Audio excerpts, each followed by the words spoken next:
Hello, how are you? Great life, everyone. Have a blessed moment. Nasaan man po kayo ngayon sa mga oras pong ito, ang aking panalangin, kayo po ay nasa mainam na kalagayan at nasa pangangasiwa ng ating Diyos na buhay. Ayan. Kumusta? Kumusta na po kayo? At siguro po masasabi natin na talagang ang Diyos ay hindi po nagpapabaya sa atin, mga kapatid. No? At may mga pangyayari po sa atin na lagi nating nararanasan ang pagmamahal ng ating Diyos na buhay. Okay, so sa mga sandali pong ito, samahan niyo po ako at atin pong pag-usap-usapan ang ating buhay sa pang-araw-araw. At siguro po ay mainam pag-usapan natin ang ating mga sarili. Kasi mahirap naman po na ang pag-usapan natin ay ang buhay ng ilan sa atin. Meron po bang mga pagkakataon na tayo po ay nagtatanong o minsan nagalit tayo, nagkaroon tayo ng hindi magandang pakiramdam o tayo po ay nagdamdam, tayo po ay nagtampo dahil sa mga pangyayari na nalaman natin, may mga ibang tao sa kapaligiran natin ay parang pinakikialaman, inaalam yung buhay natin. Yung ibang mga tao na pakiramdam natin ay nangingialam sa ating buhay. No? Parang dihado tayo o agrabyado tayo sa ganitong sitwasyon. Ngunit kung babalik rin naman natin ang sitwasyon, meron po bang mga pagkakataon na nagalit din yung ating kapwa, nagdamdam din yung ating kapwa sa atin sapagkat sa tingin nila, sa pakiramdam nila, ay tayo din yung nangingialam sa buhay nila. So, parang hindi natin alam kung ano ba talaga yung pwedeng outcome nito. Ang tawag ko dyan ay injustice to both sides. No? Parang kawalan ng katarungan sa magkabilang panig. Unfairness or undeserved outcome. No? Parang walang katarungan. So hindi naman nararapat yung mga wala bang kapakinabangan. Or ibig sabihin nonsense. Parang walang katuturan yung mga nangyayari sa buhay natin, sa buhay nila. Kung ang pag-uusapan natin, ang pag-aaralan natin, buhay ng iba, at ang pag-aaralan din nila ay buhay din natin. This time, mga kapatid, samahan niyo po ako, let's talk and study the suitable things that can help us to improve our lives. And of course, to enrich our relationships with others. Para lalo nating mapaunlad yung ating ugnayan sa bawat isa at ma-improve din yung buhay natin kasi yung pakialaman tayo ng iba, hindi naman ito makakatulong sa kanila. Makialam din tayo sa buhay ng iba, hindi rin ito makakatulong sa atin. So, mas mainam na yung sarili natin ang ating pakialaman, yung sarili natin ang ating tuklasin, ano bang mayroon. So, let's talk about knowing oneself. At ang layunin po ng ating issue na ito or subject, ang aims to know our whole being, personality inside out, and get to identify also what you are and what you don't like about yourself, and what people don't like about you. Kung ano yung hindi mo gusto sa sarili mo, at matuklasan din natin kung ano yung hindi rin gusto ng ibang tao na nasa kapaligiran natin. Ayaw nila sa atin. Hindi naman dapat ipagwalang bahala natin ang sinasabi ng iba patungkol sa atin. Our attitudes, character, or our behaviors. Baka kasi minsan, malaking tulong din nito kung papakinggan natin ang sinasabi ng ating kapaligiran tungkol sa atin. Gawin nating parang bridge ito to develop, mag-improve yung ating mga sarili. Minsan, nakakatulong din yon positively kung tatanggapin natin yung kanilang mga komento sa atin. Knowing ourselves is a journey, and it is about discovering who you are as a human being. The real you. Yung buhay kasi natin ito, isang takbuhin ito isang paglalakbay, I mean. Kaya kung ito isang paglalakbay ng buhay natin, it is about to discover kung sino nga ba ako? Ano nga ba yung tunay na ako?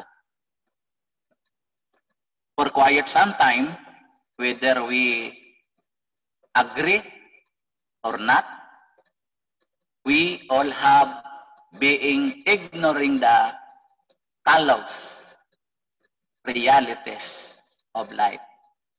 Binabaliwala lang natin ito minsan. Yung mga minor na katotohanan sa buhay natin. Parang sa tingin natin ay minor lang ito, simple lang ito, maliit na bagay. Hindi natin ito binibigyan ng pansin. Kasi sa tingin nga natin ay nonsense ang mga ito. Without our knowing, malaking bagay pala ito sa buhay natin. Example, meron kang skills o meron kang talino o something na isang kakayanan sa buhay. Kasi lahat naman tayo merong angking talino kung tawagin. O karunungan na ito'y inilagay sa life natin. Nilagay ng ating Creator, ng ating Panginoon. Only, we need to discover it through continuous learning. Kailangan lang na ito ay tuklasin natin. At matutuklasan lamang natin ito sa pamamagitan ng ating pagpapatuloy na pag-aaral at saka ang aralin natin lalong-lalo na ang ating sarili, ang ating buhay. Kasi ito nga rin din ang sinasabi mga kapatid ko sa Panginoon ng banal na kasulatan, sinulat ni Pablo sa mga taga-Korinto. May kanya-kanyang kaloob mula sa Diyos ang bawat isa. At ang mga ito'y hindi pari-pariho. So ikaw, ako, tayong lahat, mayroon tayong special gift from the Lord. At ito yung kanya-kanyang kaloob na ito, skills kung tawagin, no? Angking talino na nilagay ng Diyos sa atin. Iba't iba ito. Na ito yung kailangan nating tuklasin sa ating buhay. When it comes to seeking the real meaning of life, we are traveling back. We have no clue about what's going on with us in what our actual job on earth. No? Parang pagdating sa paghahanap ng totoong kahulugan ng ating buhay, naglalakbay tayo pabalik. Sa halip na pasulong ang ating paglalakbay, we are traveling back.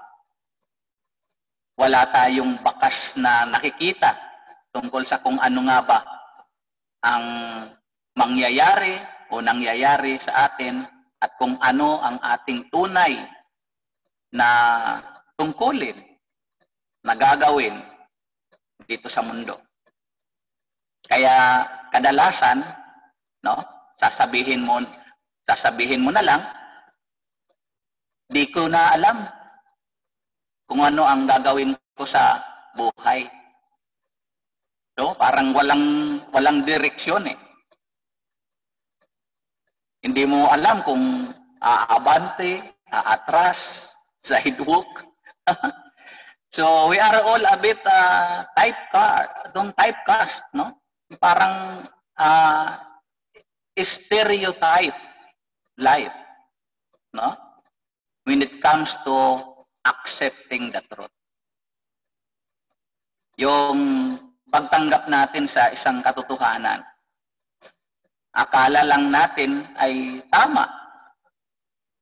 O kaya, yan na. Pero parang ang nangyayari ay hula-hula lang, kumbaga. Not so sure. Example, nakakita ka ng isang old woman na naglalakad sa karsada. At nang makita mo siya, sabi mo, ayun o, yung lola naglalakad. Kasi nakita mo, nag-base ka lang doon sa kanyang edad o sa kanyang itsura na old na. Kaya sabi mo, yung lola naglalakad. Pero ang totoo, hindi naman talaga siya lola. Kaya lang yun, nakabatay tayo doon sa ating nakikita. Bakit sinabi ko na hindi naman talaga siya lola? Kasi hindi naman siya nag-asawa eh. No? Ganun na yung edad niya na nagtagal siyang dalaga. So hindi naman siya nag-asawa.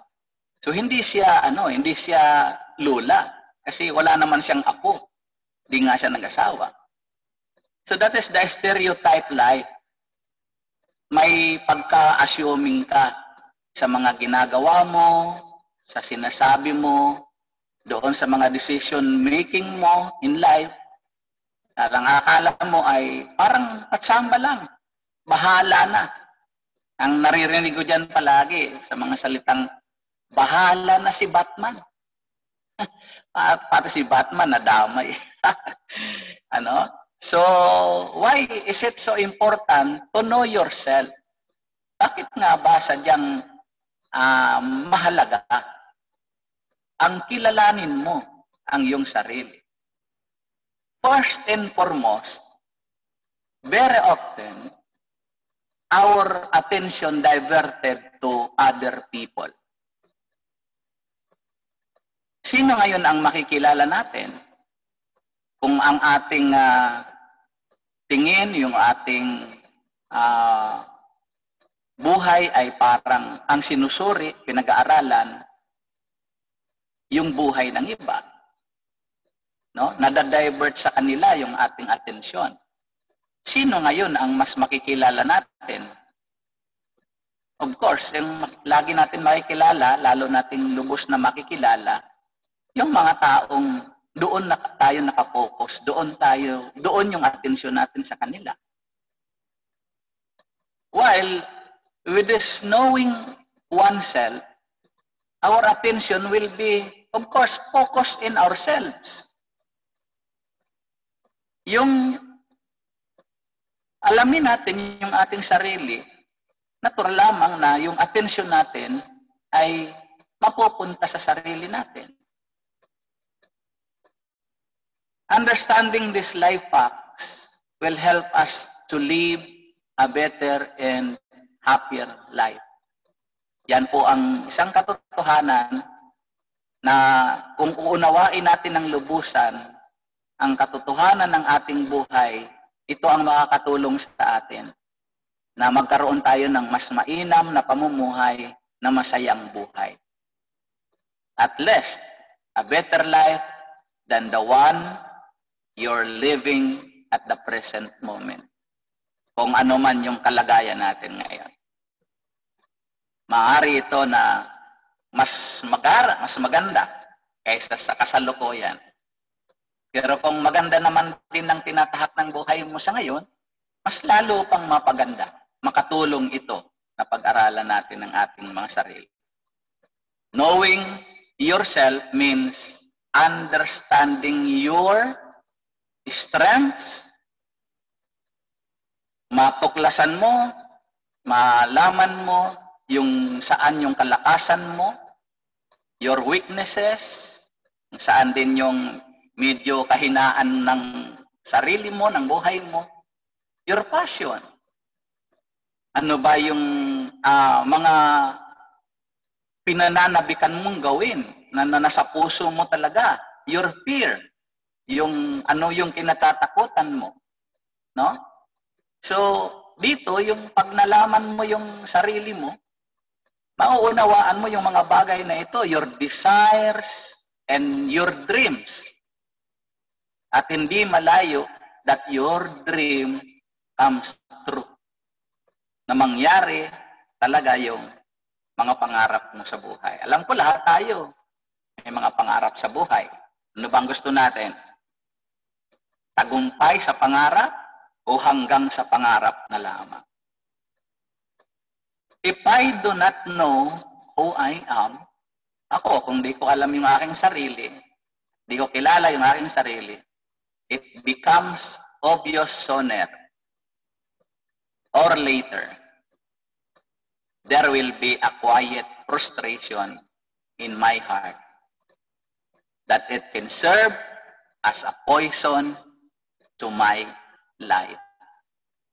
Lalamunin nito ang mga pangarap ko sa buhay. Kung hindi ko kikilalanin, hindi ko tutuklasin kung anong mayroon sa buhay ko. At hindi ko pag-aaralan. Hanggang doon na lang ako, mahina ako, kahinaan ko to, di ko to kaya. Paano ko ba ito gagawin? No? Kung hindi ko aalamin kung ano ang dapat na magpalakas nito, no?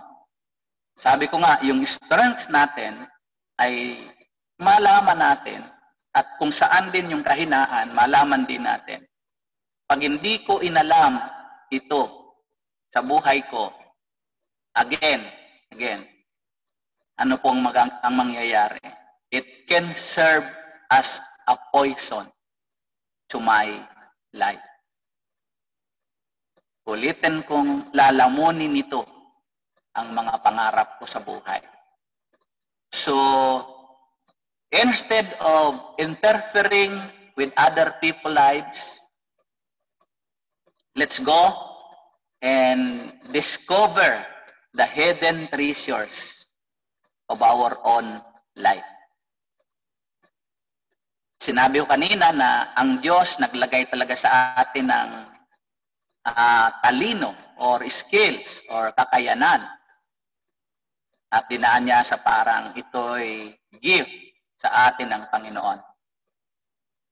Sabi nga ng Proverbs chapter 19, verse 8, He who gets wisdom loves his own soul. He who keeps understands will discover good. Ang mga nagsisikap daw na matuto sa sarili ay nagmamahal.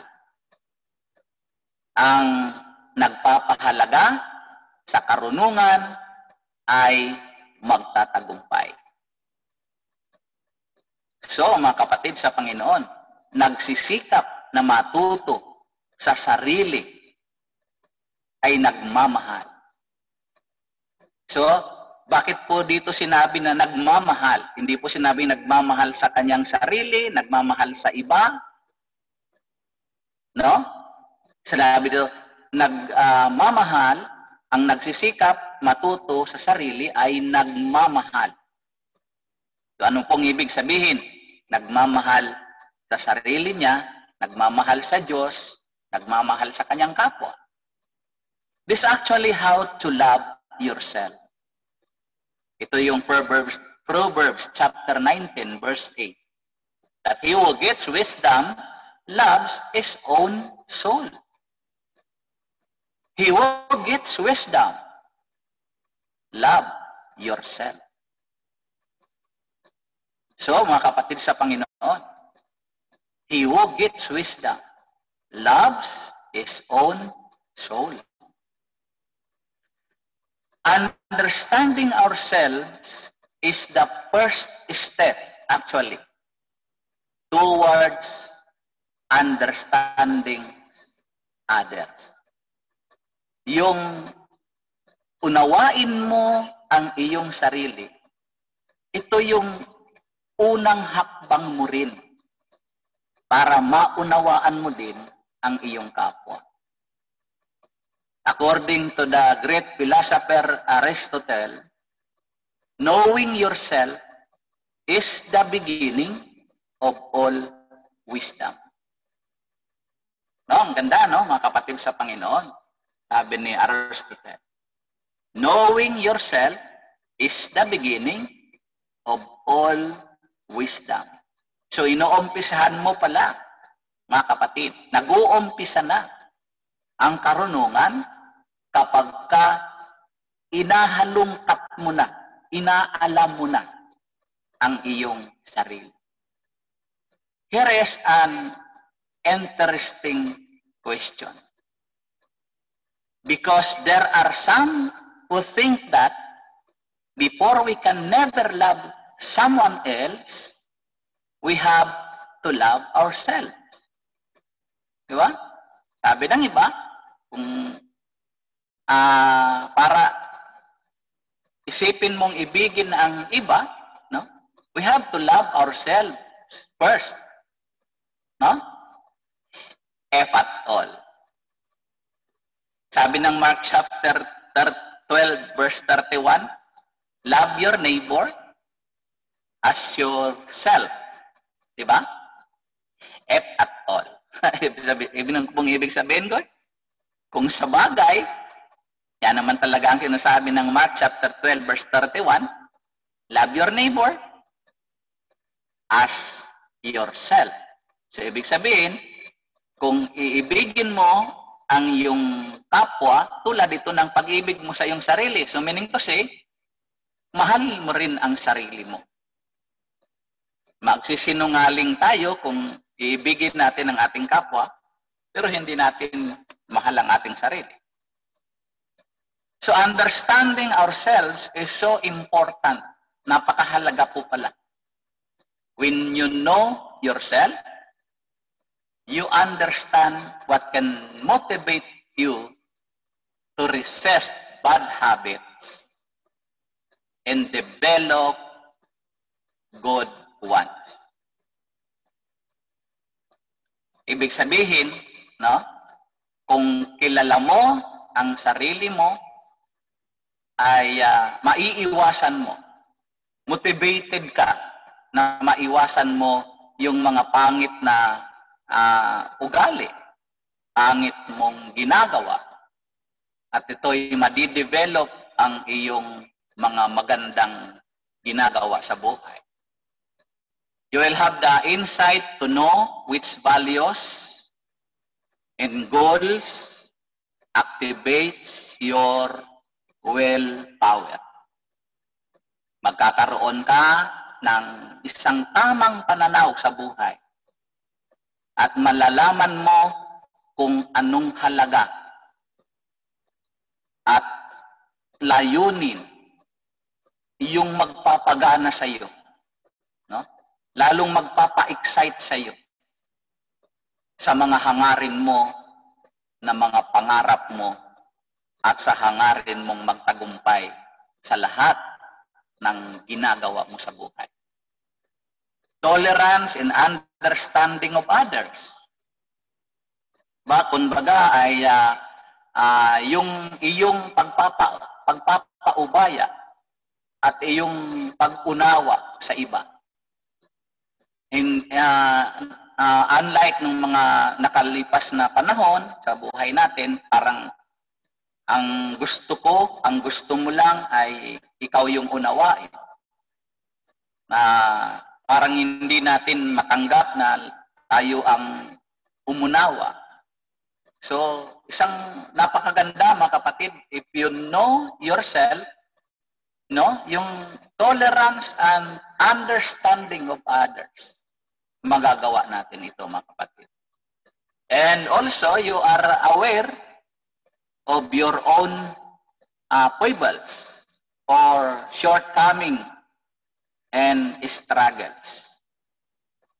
It can help you empathize with others. Yung iyong pakikiramay, na inilalagay mo yung sarili mo sa iba.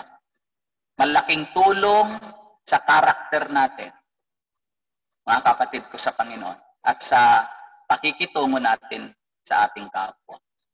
Kung kilala mo na ang sarili mo at hindi, kasi kung ang nakikilala mo yung buhay ng iba, hindi mo ito maharap ng maayos.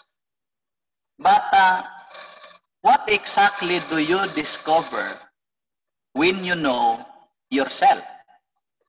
Ano ba talaga ang matutuklasan mo sa oras na makilala mo ang iyong sarili? Ano ang eksaktong matutuklasan natin kapag pinagtuunan natin ng pansin na kilalanin ang ating mga sarili? One is, you exactly experiencing God-given happiness. Binigyan na tayo ng Panginoon ng tunay na kagalakan sa ating puso. So, exactly, mararanasan natin ito na God-given happiness na ito ng Panginoon. Somewhere in Ecclesiastes, chapter 6 or chapter 2, verse 6, ganito ang sinasabi. To the person who pleases Him, God gives wisdom, knowledge, and happiness. So, mga kapatid sa Panginoon, na makilala mo na ang sarili mo, matatanggap mo ito, malalaman mo, mababatid mo, na ang Diyos pa lang ito, doon sa mga taong siya ay pinarangalan, doon sa mga taong nagbigay sa Kanya ng papuri, kinilala siya, ang Panginoong ito, nagbigay siya ng wisdom, knowledge, and happiness. Then, you will never fear to face every challenge that comes your way. Hindi mo pangangambahan. Hindi ka matatakot na harapin yaong mga darating sa iyo na mga trials, mga challenges sa buhay natin. Alam mo sa sarili mo na may promise si Lord through Isaiah chapter 41 verse 13. Ano yung kanyang pangako? For I am the Lord your God who takes hold of your right hand and says to you, do not fear. I will help you. Praise the Lord. Hallelujah. So ngayon, pag natuklasan mo na yung sarili mo, itong maganda, mga kapatid ko sa Panginoon, sapagkat accepted mo na o alam mo na sa sarili mo na mayroon palang Diyos, mayroon palang Panginoon na handa akong alalayan, hawakan ng aking mga kamay, at ito ang Diyos na nagpapaalala sa akin na huwag akong matakot na suungin ang anuman na hamon sa aking buhay sapagkat handa niya akong tulungan. Diba? So, also, you have a developed self-confidence. Maunlad ang tiwala mo sa sarili mo. Hindi mo nasasabihin na bahala na. Ano nga ba ang kahihinatnan nito? Wala kang katiyakan. Pero nang malaman mo, mayroon ka ng pangunawa sa sarili mo, no? Kilala mo na ang sarili mo. Mayroon ka ng develop self-confidence in life. Sabi ng Isaiah chapter 32 verse 17, the fruit of that righteousness will be peace. Its effect will be quietness and confidence forever. Confidence forever. So, di ba? So yan ang fruit, no? Yan ang bunga, mga kapatid. No? Nang inalam mo na, mayroon ka ng kaunawaan sa sarili mo. Moreover, being true to yourself will make sure that you never have to bogus your passion in dreams in life. No? Hindi na bogus yung passion mo sa buhay. Yung mga nais mo, kung ano talaga yung nasa puso mo na gusto mong abutin, yung mga pangarap mo, mga kapatid sa Panginoon, ito po ay mayroon ng katiyakan.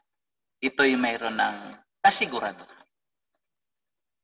There you go. By knowing yourself, you can utilize your strengths to help others around you. Dito na mangyayari kung mayroon kang your advocacy is to help others. Tumulong ka sa iyong kapwa. Actually, no? Ayon sa survey, mga kapatid, no? Almost 90%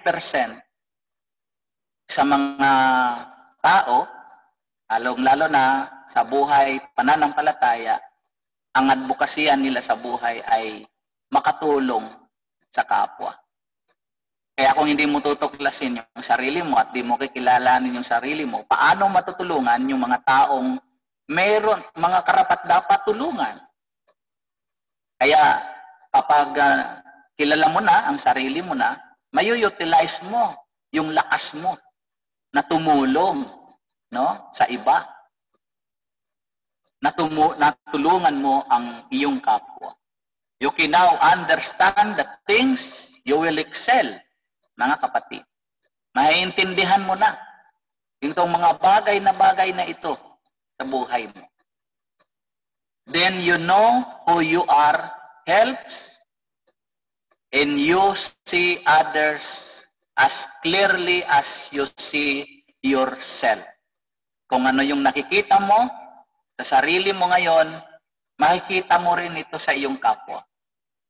Kung nung una ay parang ang nakikita mo, ikaw yung naghahanap ng tulong, at ngayon dahil napag-aralan mo na yung sarili mong buhay, no?